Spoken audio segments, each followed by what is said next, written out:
DFA Yelich, DFA Hoskins, DFA Payamps. I've heard it all today. You know me, I'm the voice of reason.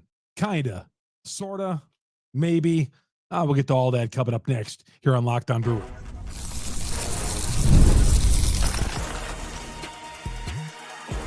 You are Locked On Brewers, your daily Milwaukee Brewers podcast. Part of the Locked On Podcast Network, your team every day. Oh, yeah, the knee-jerk reaction on all this. And the Brewers had a 3-3 road trip, too. Good to have you along. Chuck Freeman here on Locked On Brewers, part of Locked On Podcast Network. We are your team every day, longtime sportscaster in the state of Wisconsin, and not always the voice of reason. Yeah, maybe never. But we'll try to make some sense of all this. Good to have you along. This episode brought to you by Monarch Money. Monarch Money. Take control of your finances. Monarch Money. Use the promo code LOCKEDONMLB at monarchmoney.com for 50% off your first year. All right. The Brewers dropped 2-3 in Arizona after taking 2-3 in Colorado. They went 3-3 on the road trip, but have lost 3 of their last 4, if you got all that straightened out. There's some bullpen issues. There's some guys that are throwing out there that they don't want to have to throw out there. There's a couple of guys who I liked who aren't pitching well, and there's a whole 4 or 5 guys on offense who need to step it up. And Murphy kind of talked about that after the game today, and we're going to get to all that. First of all, thoughts and take a losing 2-3 in Arizona. Offensively, they could have done more on offense. Yeah, Peralta in the middle innings on Sunday in the 5th and 6th inning, especially the 6th inning, he was having some problems. And he looked pretty good early on, but he was having some issues. And Brewers were lucky to get out of some of those issues. I thought maybe the 5th inning when he threw the wild pitch, I thought things were going to backfire there. There was a little pop-up in short left field that Ortiz, even Murphy said afterwards, that ball should have been caught. So there were a few things that happened that, worked against our guy, Freddie Peralta. Didn't pitch great, didn't pitch poorly, but the middle innings were the problems. And I'm going to look at this whole series as they didn't tack on more runs. Like the Brewers this year, I feel like there's been some games when they've jumped out to a lead and it's already been insurmountable, but yet they'll put up like a 7-run 9th inning. They've done that before this year. They did that in the Colorado series. They just kept on scoring and scoring and scoring. Finally, they had 17 runs. And it wasn't any of this in this series. But Saturday, blowing that 4-0 lead, and we're going to get to that a little bit later on. I'm not going to get heavily on that, but we're going to get to that. And some of this I'm going to talk to led right into that. But there are 5 guys on offense that are just struggling. And before I get to these guys, I saw where those who are defending the Brewer offense will say it's a top 5 offense in the league right now. I saw some of that on there. Well, some of it is skewed because they'll score 17 runs in a game and then they'll come back. Like the other night, they tacked on some runs in the 9th inning or late in the game on Friday night. And Saturday they had 1 run, but I think it's some skewed like it was last year where the Brewers are sometimes either feast or famine. They are just sometimes amazing at the plate and everything is clicking. Then there are games like Sunday where they get up to a 2-0 lead in the top of the 1st and don't score again and leave guys on base and don't take advantage. Now, I know they faced some pretty good pitchers. Corbin Burns, they had him on the ropes a few times on Saturday, let him off. Sunday, Gallen on an 0-2 pitch gives up the home run to Contreras, and yet the Brewers never tag him after that. Gallen makes a mistake 0-2, and I know he's good. I know he's a Cy Young candidate every year, especially the last couple of years. But still, I just thought that they could have tacked on more against both of these guys. And I'm going to play it again on the offense, especially the middle of the order. Now, Murphy said this after the game on Sunday. We got some big guys out there in the middle of the order that are not getting results. And then he went on to say, well, it's not like they have to change anything or anything, but they're just not getting results in those guys. They're not. And he's talking probably mostly without pointing any fingers, Christian Yelich and Rhys Hoskins. And I talked about Hoskins on Friday's podcast extensively. And Yelich, man, I just keep thinking he's going to turn it around. He's in that 3-hole, and I know some of you want him dropped. You guys messaged me, and he said, drop Yelich from that 3-hole. He's hitting 154. Who else are you going to put in the 3-hole? Where else are you going to go with that? And I hate to say, throw my arms up like that, but, you're sinking and swimming with a guy like Christian Yelich. You didn't know what you were going to get from him. He went 0 for 12 in this series, and he's down to batting 154. He homered a few times in the Colorado series, thought maybe he was going to be on his way back. And no, just back to being bad. 154. Now, we all know Christian Yelich isn't a 150. We hope to believe he hasn't turned into a 154 hitter, and that's going to improve. Hoskins is batting 171. Just continues to struggle. And Bowers is no better. Before I get to third base, because I feel like I'm beating third base ad nauseum, Ortiz is a guy who I haven't talked much about offensively here and there, but he's batting 208. He's got no homers on the year. The jury is still out for me on how good Ortiz is. Now, I know defensively he can get it done, but Ortiz batting 208 from the shortstop. The left-hand side of the infield is just brutal right now, guys. It is. And Dunn's hitting 194. Vinny Capra pinch hit today on Sunday, and he's batting 107. He made out. And again, some of you say, well, the Brewers need to fix third base. They need to call up Caleb Durbin. They needed to fix third base in the offseason. It's too late to fix third base, and it's too early before the trading deadline to fix third base. It's way too early for that because everybody 16 games into the schedule thinks they're still in it. Even the Atlanta Braves, who got out to that, are just off to a horrible start. Everybody says they're still in it. So they're not sending a message to their fans of trading anybody. So the Dunn-Capra tag team at third base, we're going to have to live with that for a while. And maybe they call up Durbin. I don't know.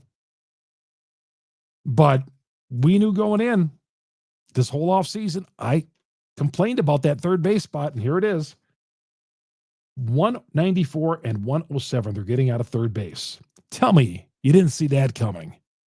And I know there's cries out there. There's cries out there for two people to call up. Craig Yoho and, well, I say Monasterio, but a lot of fans want to see Durbin. I'm not sure he's the answer. And I'm not sure he's the future second baseman on this team. Or third baseman on this team. He may be the second baseman on this team long term. Terang, I said this about a month ago. Durbin, who played some spring training, might be the second baseman. Terang eventually might be moved to short, and who knows with Ortiz if he doesn't pan out. Certainly, Ortiz at 208, not getting it done. But these three guys have got to pick it up. There's no secret to it. Yelich, Hoskins, middle of the order. Ortiz, okay, expecting a little bit more out of Ortiz. Dunn and Capra, I knew what I was going to get with those two guys. So I'm not surprised. But Ortiz, Hoskins, and Yelich in particular, those three. The bullpen is, there were guys in that bullpen, we're going to get to that in a second, who Pat Murphy probably doesn't wish he could go to, but he's got to go to him because he's got no choice. And what did that happen on Sunday? We'll get to all that coming up next here on Locked On Brewers. Monarch Money, great sponsor here of Locked On Brewers. Monarch Money, man, and our family here, we just spend too much money on going out. God, even going to the grocery store, we spend a lot of money, but you got to eat. But going out, I mean, that's, two of us go out and for a fish fry on a Friday night, we're spending $70. We're having a couple of cocktails because, you go out on a Friday night, you got to have a couple of cocktails. So anyway, you wonder where all your money is going. Monarch Bank's going to tell you where your money's going to. If you're going out to eat too much, or if you're spending too much money online, entertainment, concerts, or whatever, gives you full visibility and control over your finances. Monarch Money. It's just not a budgeting app. It's a complete financial command center. It's going to track all your accounts, investments, and spending all in one place. So you just stop spending all your money. You manage your money and start building some wealth. That's what we all need to do. They'll give you all your insights, and you're going to look at it and you're going to say, wow, that's where all my money's going these days. I need to stop that. And all-in-one convenience. Instead of juggling multiple apps out there, using Monarch Money to check your finances, track spending, and even long-term goals is the way to go. Take control of your finances with Monarch Money. Use the promo code LOCKEDONMLB at monarchmoney.com, and you'll get 50% off your first year. Just got to use that promo code LOCKEDONMLB at monarchmoney.com. They're going to help you with your finances. Use that promo code LOCKEDONMLB. You'll get half off your first year with Monarch Money. Chuck Freeman here on Locked On Brewers, part of the Locked On Podcast Network. We are your team every day. By the way, you get us on Google, Spotify, Apple. There's a lot of apps on there. You can get Locked On Brewers. A lot of audio downloads, all sorts of places. And wherever they are, please set your alert, and we'll get you. We will get you. We'll get you every day here on Locked On Brewers. Your Apple download, if you send that alert, subscribe. All the content is free. And of course, if you're on the audio platform, please subscribe to the video platform as well. Locked On Brewers on YouTube. Follow us on YouTube. If you're on YouTube right now, you'll know you're coming to our great YouTube Locked On Brewers studio. You'll see all the paraphernalia back here, these Brewers paraphernalia. It's all cool. And of course, when I do the shorts, I go to different spots around my studio here. They got a lot of Brewer collectibles from back in the 70s. But that's all part of our YouTube broadcast, Locked On Brewers. Search Locked On Brewers. Hit the subscribe button. Hit the bell. That alerts you every time we drop an episode on Locked On Brewers. Trevor Megill, apparently he's got a little knee issue. He's having a second opinion on that. Just was terrible Saturday night. Just was terrible on Saturday night. And I even said, going into the season, needs to be a backup plan for Megill if he doesn't turn out to be lights out. Okay, Devin Williams hasn't been lights out in New York either for the Yankees. Last time I checked, his ERA was over 12. But Trevor Megill had a bad outing on Saturday night. The only out he got was the sacrifice fly to end the game. That was the only out he recorded. But my next up guy was Payamps. If Megill, he's going to get a second opinion on his knee, you can't go to Payamps at this point. And I know when I joked at the beginning of the podcast about DFA and Payamps, they're not going to do that. Maybe they send him down to the minors. That's a possibility. But he's had 3 bad outings this year, including 2 in the last half a week. Thursday, he was terrible in Colorado. And then he faced 3 batters in the 9th inning, up 4-0. Had to get him out of there. Didn't go to Megill right away, went to Payamps. And by the way, on Saturday night's game, I didn't like Murphy's comment after the game because he almost took for granted that they had a 4-0 lead. Did you catch that? He goes, I'm paraphrasing here. He said, well, I almost feel like we put anybody on our pitching staff out there with a 4-0 lead. Now, Murph, you know that. I don't know if that was, and it can't be taken out of context. I heard him what I said. I was like, what? Did he take having a 4-run lead in the 9th for granted? Man, he'll take anything for granted in Major League Baseball. But let's face it, the Brewer probability, I didn't see it. If some of you have it out there for that probability, if you saw what the odds were, I would have guessed that the Brewers would have been minus 10,000 on FanDuel when they were up 4-0 going into the bottom of the 9th inning. Maybe 20,000. That's how high of the probability in the win column that was for Milwaukee. And in Arizona, who didn't score in 8 innings, scored 5 in the 9th. But Payamps, 3 bad outings. We'll see what's going to happen on Monday with him. We'll see what happens on Monday. But he's not good right now, and you can't be throwing him out there. And by the way, another guy you can't throw out there, can we not throw Grant Anderson out in close games unless it's like a 16-run lead? It's a 3-2 game. Grant Anderson's out there, and I know because the Brewers got injuries, he's out there. But raise your hand if you had any faith in Grant Anderson pitching a clean inning and getting out of that inning unscathed. Said no one. Grant Anderson, please. Let's not, with all due respect to the kid, let's not pitch him in a tight game. Brian Hudson got into some trouble on Sunday, and I don't know. I feel like they're overusing him a little bit. Back-to-back games. Hudson has not been, the track record is not there for Hudson in back-to-back games for whatever reason. And it showed on Sunday. It backed it up. It was not very good. Not very good on Sunday. Some good things happened over the weekend. Some good things. You know, I said this on my video on Saturday night on the YouTube short. I was all ready to do a Brewer. I'm not that I was taking it for granted. I was. I thought the Brewers had pitched well through 8 innings, and I was going to say, man, another fantastic pitching performance. And Chad Patrick, that was not his fault at all. Chad Patrick, we're getting everything we want and more from Chad Patrick right now. 3 good starts, not quality starts, not 6-inning starts, but 3 good starts. And it didn't look like he wanted to get taken out of that game in the 5th inning. To see him, because he got taken out with a lead after 1 out in the 5th inning. You know, you need 5 innings for a win, and he got taken out. So, you know, he was like, you could just tell he didn't want to get taken out of that game. But Murph pulled him. All right, that's his decision. But Chad Patrick, so far, has come up and pitched well in all 3 of his outings so far, even though some have not gone 5 innings. Jose Quintana on Friday night. Not bad for a late spring training pickup, right? Well, they picked him up like midway through spring training. 7 innings, and the ball he pitched, 80 pitches on Saturday? Wow. Quintana was great.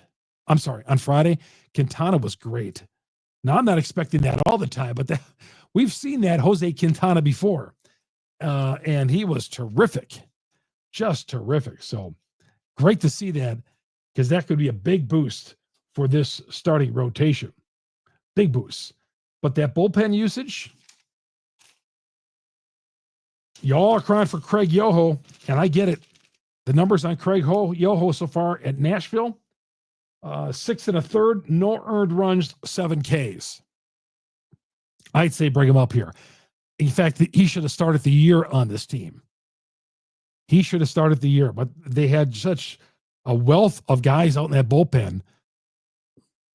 You know all the names. But I would think if Megill, if he has to sit because of the knee, or if whatever they do with Payamps, Yoho would be the guy they call up, right? Logical. We're trying to win today, right? Yoho. Let's get him up here. He's got major league stuff. We saw it in spring training. And not because he was just getting outs in spring training. His stuff was great in spring training. Let's get him up here. There's no reason why he shouldn't be on this roster right now. One guy in the bullpen who did pitch well, and has been pitching well this year, Nick Mears. He's 11 for 11 so far this year. Allowed a sac fly on Sunday, but that's not his fault. A sac fly. All right, a couple of guys. Help is on the way to this starting rotation, it seems. Should I hold my breath on that? But I'm telling you, the reports for 2 guys in particular are really, really good. I'm talking about Woodruff and Myers. We'll get to both of those guys coming up next here on Locked On Brewers. Locked On Brewers, part of the Locked On Podcast Network. We are your team every day. Wonderful pistachios. Wow, if you're looking for a snack that's both delicious and nutritious and a good source of protein, wonderful pistachios. Your boy's not going to set you off in the wrong direction on that.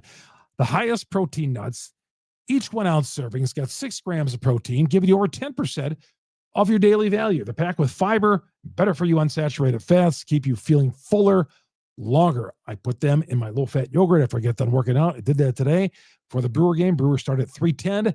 Went and got a little workout here, I've been doing the Sunday workout thing. Came back, put some pistachios into the yogurt. It's all good. You'll love the no shells variety. Perfect grab and go snack for busy days.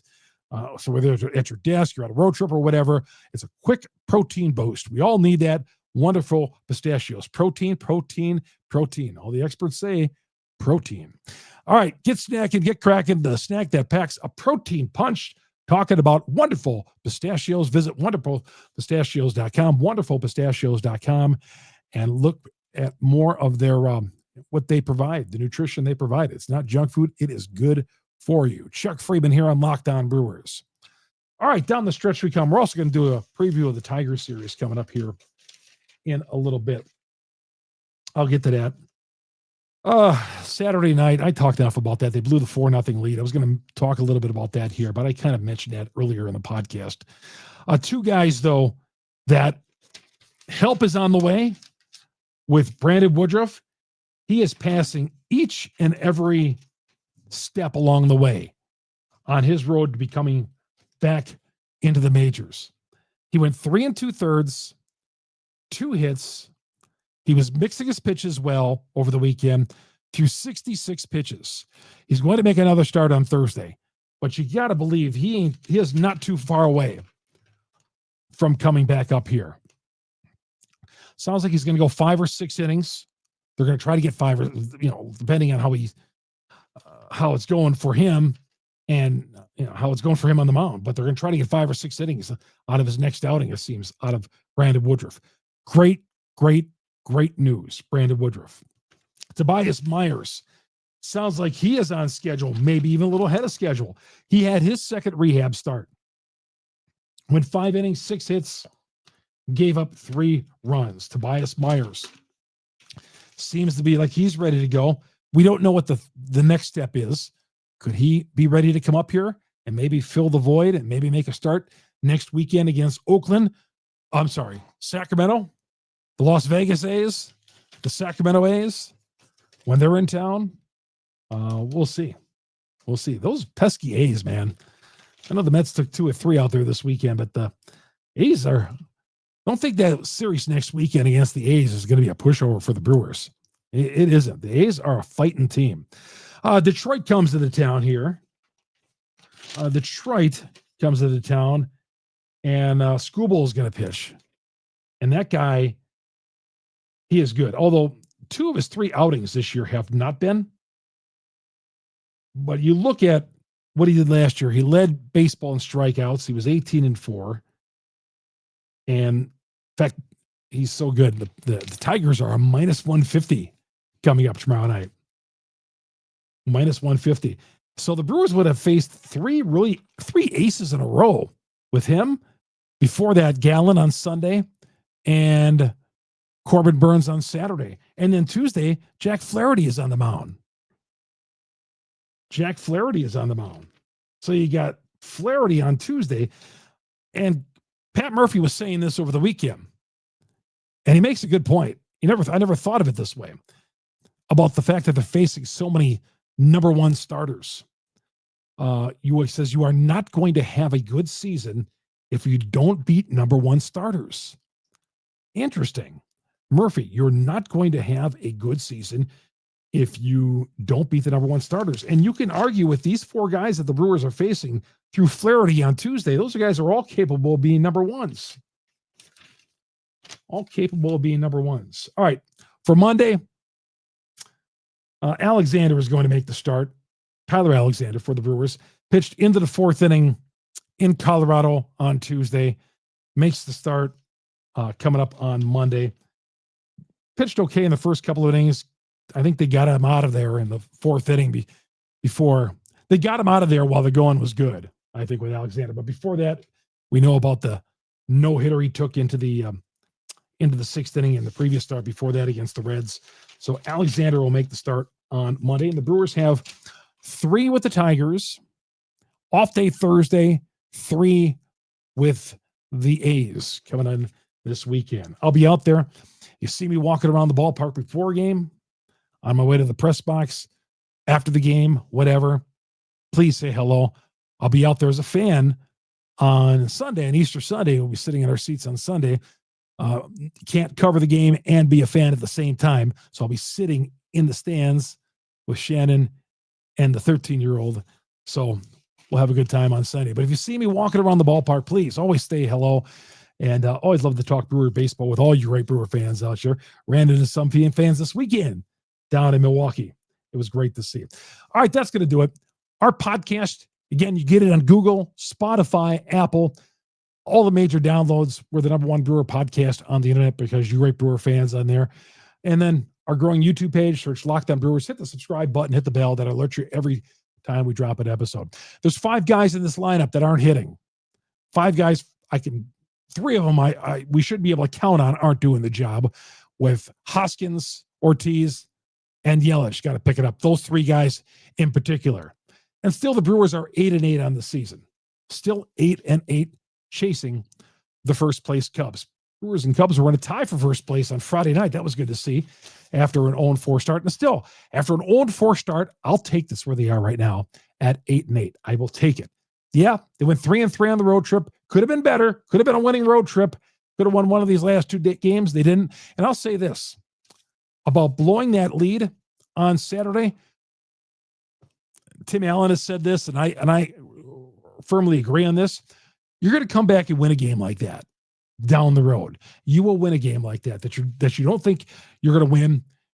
You're a minus 10,000 underdog going in the 9th inning, and you're going to sneak out a win. You're going to get a game like that. You're going to win. Trust me. That one, you'll get paid back on that down the road. But, man, don't fret. Brewers are going to be in this thing. It's going to be a fun summer. And I know these last 2 games are downers, but you got 2 decent teams coming here. Detroit, contender, obviously. And, of course, went to the playoffs last year. And Oakland. Well, I should say the A's. The A's, a lot better than you think they are. All right. See you tomorrow, everybody. After the Tigers game, hopefully the Brewers can kick off the homestand with a victory. This is Chuck Freeman, Locked On Brewers, part of Locked On Podcast Network. We are your team every day. Thanks for making us your first listen to every day.